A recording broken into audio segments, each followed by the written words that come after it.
দুইটা ভয়ঙ্কর পাপের কথা বলে দেই। এই দুইটা পাপে যারা আসক্ত হয়ে আছে তারা তওবা করে ফিরে আসলে পরেও সারা জীবন তাদেরকে এটা সাফার করতে হবে। কথা বুঝতে পারছেন না? তওবা করে ফিরে এসেছেন মনে করেন, তারপরেও আপনাকে সারা জীবন এই পাপের ফলটা ভোগ করতে হবে। এক, মাদক দ্রব্য দীর্ঘদিন সেবন করেছেন, তওবা করেছেন, ফিরে এসেছেন, আল্লাহ হয়তো মাফ করে দিয়েছেন, আল্লাহ পাক মাফ করে দিয়েছেন, বাট আপনি আপনার দেহের যে ক্ষতিটা করে ফেলেছেন এটা পোষাতে পারবেন না। এক নাম্বার। দুই, তখন আপনি যদি বিয়ে করেন আপনি স্ত্রীকে সন্তুষ্ট করতে পারবেন না। হ্যাঁ। দুই নাম্বার হচ্ছে এই যে গোপনে যুবকরা যে পাপটা করে, মাস্টারবেশন, যেটাকে আমরা বলি হস্তমৈথুন, এই পাপ যেসব যুবকরা করছে বা করে, এবং অ্যাভেলেবেল এই পাপটা সবাই করে, কারণ এখন পর্নের যুগ, পর্ন দেখলে তো আর কোনো উপায় নাই, তখন তো এই পথেই যেতে হচ্ছে, নিজের উপরে নিজেকে জুলুম করতে হচ্ছে। যারা হস্তমৈথুনে অভ্যস্ত হয়ে গেছে এরা যদি তওবা করে ফিরেও আসে, শরীরের যে ক্ষতিটা হয়েছে এটা পূরণ হবে না কখনো। দেখেন আমার মতো বয়সে, আমার চেয়ে প্রায় 10 বছর বয়স আগেই তারেক বিন জিয়াদ স্পেন জয় করেছিল। আমার যে বয়স এখন চলছে 30 পার হয়ে গেছে, এর চেয়ে আরো প্রায় 10 বছর আগে মুহাম্মদ বিন কাসিম এই সিন্ধু জয় করেছিল। এখন যে ইসলাম আপনি ভোগ করছেন এটা তাদের ফল, তাদের এই জিহাদের ফল। তো এখন আমাদের এই যে 20 বছর 30 বছরের যুব সমাজের দিকে তাকায় দেখেন, একবার তাকায় দেখেন, চেহারাগুলো একটু দেখেন, চেহারা দেখেন, এক একটা চেহারা দেখেন, চেহারায় নূর নাই, নষ্ট হয়ে গেছে, নামাজ নাই, চোখগুলো বসে যাচ্ছে, কারণ সারা রাত জেগে থাকছে, ওই যে টিকটক টিকটক টিকটক সারা রাত। হ্যাঁ, সারা রাত ফোনে, সারা রাত গল্প গুজব। রাত্রেবেলা দেখবেন, রাত্রেবেলা শহর যেন জীবিত হচ্ছে, রাত্রেবেলা ক্যারাম খেলে, রাত্রে লুডো খেলে, রাত্রে এটা করে, রাত্রে সে, সারাদিন ঘুম, সারা রাত জেগে থাকে কুকুর এবং সারাদিন ঘুমায় কুকুর। আর দেখবেন আপনি বিড়ালকে দেখবেন, ও কিন্তু রাত্রে ঘুম এবং দিনের বেলা সে অ্যাক্টিভ। পাখিকে দেখবেন, পাখি সন্ধ্যা হলো একদম ঘরে, যেই সূর্য ডুববে পাখি একদম ঘরে, দেখেন না, পাখি ঘরে। আর যেই ফজর হবে পাখি বের হয়ে গেল। আর আল্লাহ রাসূল সাল্লাল্লাহু আলাইহি ওয়াসাল্লাম হয়তো বা এই কারণেই, আল্লাহ ভালো জানেন, তিনি বলেছেন এমন কিছু মানুষ জান্নাতে যাবে যাদের মনটা হবে পাখির মতো। সুবহানাল্লাহ। দেখেন পাখি কি করে, একদম সন্ধ্যা হলো ঘরে ঢুকে গেল, যেই ফজর হবে একদম ফজরের আগে আগে সে বের হয়ে গেল। তো পাখির মতো হওয়ার চেষ্টা করেন, পাখির মতো লাইফস্টাইলে আসেন, এবং সে সারাদিন পরিশ্রম করে রিজিকের জন্য, করে না? আল্লাহ পাক পাখিকে রিজিক দেন কি চাকরির মধ্য দিয়ে না ব্যবসার মধ্য দিয়ে? কিভাবে সে রিজিক পায়? তাওয়াক্কুল, তাওয়াক্কুল, আল্লাহর প্রতি তাওয়াক্কুল। আর তাওয়াক্কুল করে কি সে ঘরে বসে থাকে না রিজিক সার্চ করে, রিজিক তালাশ করে? আপনিও রিজিক তালাশ করেন, আল্লাহ পাক রিজিক দিবে ইনশাআল্লাহ তাআলা। প্রিয় যুবক ভাইরা, আল্লাহর ওয়াস্তে তওবা করেন। যারা যারা মাদক দ্রব্যের সাথে সংশ্লিষ্ট আছেন বা থাকার সম্ভাবনাও ছিল, এর ধার কাছেও যাবেন না, ওয়াদা করছেন তো? এবং গোপন পাপে লিপ্ত হবেন না, গোপন পাপে লিপ্ত হবেন না। আপনি যৌবনকে ধরে রাখেন, ইনশাআল্লাহ দেখবেন আপনি সারা জীবন এনজয় করতে পারবেন ইনশাআল্লাহ।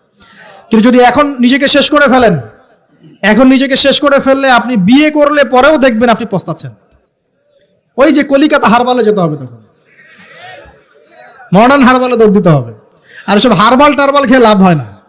কারণ কি? কারণ আল্লাহ প্রদত্ত যে নেয়ামত সেটা আপনি নষ্ট করে ফেলেছেন, এখন এইটা আর আপনি ক্ষতিপূরণ দিতে পারবেন না।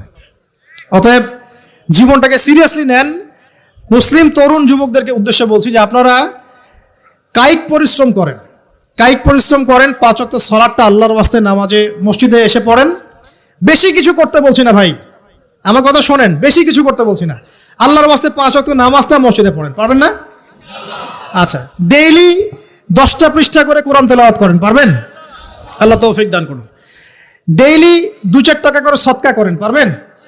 আচ্ছা, প্রত্যেক দিন কিছু দাওয়াতি কাজ করেন, আমর বিল মারুফ, সৎ কাজের আদেশ করবেন, নাহি আনিল মুনকার, অসৎ কাজে নিষেধ করবেন, পারা যাবে ইনশাআল্লাহ। আপনি হালাল রিজিকের একটা সন্ধান খোঁজার চেষ্টা করেন, পারবেন ইনশাআল্লাহ। পড়াশোনায় নিজেকে ব্যস্ত রাখেন, লেখাপড়ায় নিজেকে ব্যস্ত রাখেন। যদি এর পাশে আপনি সময় পান, আমি বলবো আপনি খেলাধুলা করেন। যদি সময় কিছু বের করতে পারেন, কায়িক কিছু পরিশ্রম করেন, প্রয়োজনে কিছু কসরত করেন, জিম করেন, খেলাধুলা করেন। তারপরেও পর্নে যায় না, তারপরেও গার্লফ্রেন্ডের পিছনে সময় নষ্ট করেন না, তারপরেও যে টিকটক, ফেসবুক, ইউটিউব নিয়ে পড়ে থাকেন না।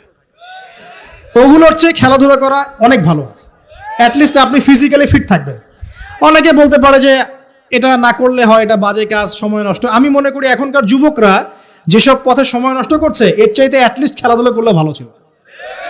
একটা সময় ছিল না, আজকে থেকে 10 বছর আগে প্রচুর খেলা হতো না? ক্রিকেট হতো, ফুটবল হতো, এই ব্যাডমিন্টন হতো শীতকালে, তাই না? তো খেলার লিপ্ত থাকলে কিন্তু আমাদের মধ্যে একটা হৃদ্যতা, একটা বন্ড তৈরি হতো, একটা বন্ড। আমরা অনেক টুর্নামেন্ট খেলতাম না? এখন দেখবেন কিচ্ছু নাই, সব বন্ধ, খালি ফোন, সারাদিন কি ফোন। এটা আরো কি ডেঞ্জারাস না? এভাবে তাদের ফিজিক্যাল বডিটা নষ্ট হচ্ছে, মেন্টাল স্ট্রেংথটাও নষ্ট হচ্ছে। এর চেয়ে বরং তারা যদি কোনো কসরত করে এটা অনেক ভালো হবে, এটা আমার মত। এটা আমি কোরআন সুন্নাহ থেকে কোনো কথা বলছি না, আল্লাহ পাক বোঝার তৌফিক দেখ। শেষ কথা হলো যে আইয়ামে জাহিলিয়াতের আরেকটা নির্মম বর্বরতা ছিল হচ্ছে গোত্রীয় দ্বন্দ্ব। কি ছিল? গোত্রীয় দ্বন্দ্ব। এটাই দিয়ে আমি শেষ করছি। সেটা হলো কেমন গোত্রীয় দ্বন্দ্ব? মনে করেন একটা গোত্রের নাম বনু তামিম, একটার নাম বনু হানিফা, একটার নাম হচ্ছে বনু কুরাইজা, একটার নাম হচ্ছে মনে করেন বনু মাখজুম, আরেকটা হচ্ছে বনু আদি, এরকম অনেক গোত্র ছিল আর কি। তো এই গোত্রগুলোর মধ্যে আপোষে দ্বন্দ্ব চলতো, খুব সামান্য কারণে তারা দীর্ঘস্থায়ী যুদ্ধ করত। একটু বোঝার চেষ্টা করেন, খুব সামান্য কারণে তারা লম্বা লম্বা যুদ্ধ করত। একটা উটকে কেন্দ্র করে প্রায় 80 বছর যুদ্ধ হচ্ছে। কত বছর? 80 বছর। এখন আপনাকে বলি, এই যে জাহেলিয়াতের এই যে গোত্রীয় হানাহানি, মারামারি, কাটাকাটি, এটা কি এখন সারা বিশ্বে ছড়িয়ে পড়েছে কি পড়ে নাই? আল্লাহ নূর দিয়ে দেখেন, পড়েছে কি পড়ে নাই? দেশে দেশে হানাহানি বেড়েছে না কমেছে? রাসূলুল্লাহ সাল্লাল্লাহু আলাইহি ওয়াসাল্লাম 23 বছর নবুয়তের জীবনে যতগুলো জিহাদ করেছেন এবং সারিয়া করেছেন, এতে সব মিলে হয়তো 2 থেকে 3 হাজার মানুষও মারা যায় নাই, ঠিক আছে? কিন্তু এখনকার দেখবেন প্রথম বিশ্বযুদ্ধেই কয়েক কোটি মানুষ শেষ, দ্বিতীয় বিশ্বযুদ্ধেই আরো কয়েক কোটি মানুষ শেষ, আর সামনে যে নিউক্লিয়ার যুদ্ধ হতে যাচ্ছে আল্লাহু আলাম কবে হবে, এবং এটা হইলে যে কি হবে পৃথিবীর অবস্থা আল্লাহই ভালো জানে। এমন নিউক্লিয়ার ওয়েপন্স আছে যেটা আসমানে যদি বিস্ফোরণ ঘটানো হয় তাহলে ওই দেশের সমস্ত ইলেকট্রনিক জিনিসগুলো নষ্ট হয়ে যাবে। বুঝতে পারেন না এই কথা? বোম মারতে হবে না পৃথিবীতে, মাটিতে বোমটা মারতে হবে না, আসমানে বিস্ফোরণ করে দিবে, তাতে আপনার পুরো দেশের যত ইলেকট্রনিক ডিভাইস আছে সব ড্যামেজ। এটা এই যুগ। ওই হিরোশিমা নাগাসাকির কথা মনে আছে? কি হয়েছিল ওখানে বলেন? 2টা বোম ফেলা হয়েছিল, পারমাণবিক বোমা। কে ফেলেছিল? কে ফেলেছিল? আমেরিকা। আচ্ছা, ওই বোম দুটার নাম কি? হ্যাঁ, এই তো জানেন, লিটল বয় আর ফ্যাটম্যান। ওই 2টা বোম পড়ে যে কোটি কোটি মানুষ মারা গেল, এখন পর্যন্ত জাপানের মানুষ তার তেজস্ক্রিয়তায় ভোগে। এখনকার পারমাণবিক ওয়েপন্সগুলো তার চেয়ে অনেক অনেক অনেক বেশি শক্তিশালী, হাজার লক্ষ গুণ বেশি শক্তিশালী হতে পারে।